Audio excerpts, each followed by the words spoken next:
안녕하세요. 다혜부살입니다. 이번 영상은 60대 부인의 전생 이야기입니다. 부인의 이번 생을 좌우하는 가장 핵심이 되는 전생 속으로 가보겠습니다. 아주 오래전 유럽의 한 왕국에 군사들을 지휘하던 한 남자가 살았습니다.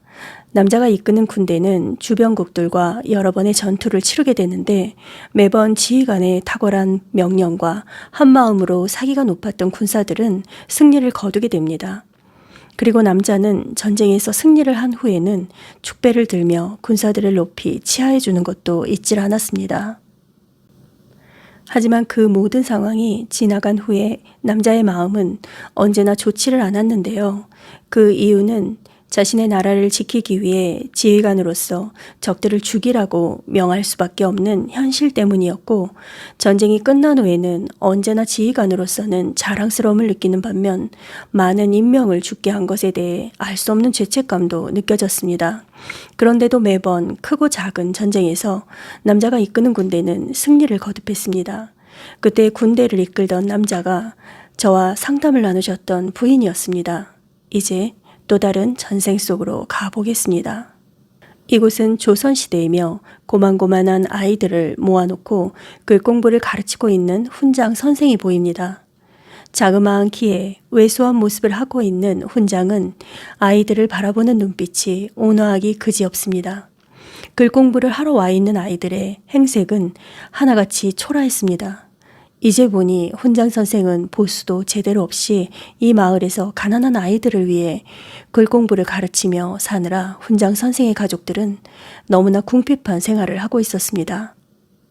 처자식은 굶는 것이 다반사였는데도 훈장 선생은 글공부를 하러 오는 아이들에게 어떤 물질도 받지 않고 공부를 가르쳤습니다. 아내와 아이들은 훈장이 제자들을 아끼는 마음에 반의 반만이라도 처자식을 위해 주기를 바랬지만 훈장은 아무런 대가 없이 계속해서 공부를 가르치기를 고집했고, 그 때문에 고생은 훈장 부인이 도맡아서 해야만 했습니다. 그 생의 훈장은 현생의 상담 사례자이신 부인이었고, 그 생의 부인은 현생의 부인의 남편으로 환생하여 다시 부부로 만나졌습니다. 이번에는 세 번째 전생이 보입니다. 조선시대 후반 무렵 한 여인이 선비 중에 선비로 이름난 양반댁 자제에게 시집을 갑니다. 여인은 너무나 행복했는데요. 서방님은 날마다 글 공부에 빠져서 부인은 거들떠보지도 않으니 부인은 허구한 날 독수공방으로 세월을 보내게 됩니다. 다행히 슬하에 아들 하나를 낳아서 부인으로서의 도리는 다했지만 서방님과 마주하고 얼굴 보기가 어려웠고, 그런 생활이 부인은 너무나 외롭고 힘들었습니다. 아무리 관심을 얻으려고 노력을 해봐도 서방님은 오로지 책만 들여다보았고 부인에게는 눈길 한 번 주질 않았는데요. 그러던 어느 날 부인은 비단 장사를 만나게 됩니다. 귀한 비단을 한 필 한 필 사들일 때마다 부인의 외롭고 허전한 마음이 조금은 위안이 되는 것 같았습니다. 그때부터 부인은 비단을 사들이면서 허전한 마음을 조금씩이나마 채워나갔는데요. 그 생의 부인은 현생의 상담 사례자이신 60대 부인이셨고, 서책만 보던 대감은 이번 생에 부인의 아들로 환생하여 모자간으로 다시 만나졌습니다. 심성은 착하지만 꼬장꼬장한 아이가 전생의 대감입니다. 어머니의 자식 중에 그런 자식이 있을 겁니다. 했더니 네, 우리 아들이 딱 그래요. 그래도 엄마한테 못하지는 않았는데 결혼하더니 엄마한테는 아예 신경도 안 써주네요. 그래서 조금 서운하기도 하고 속상한 마음도 들고 그러네요. 하시길래 저는 이렇게 말씀을 드렸습니다.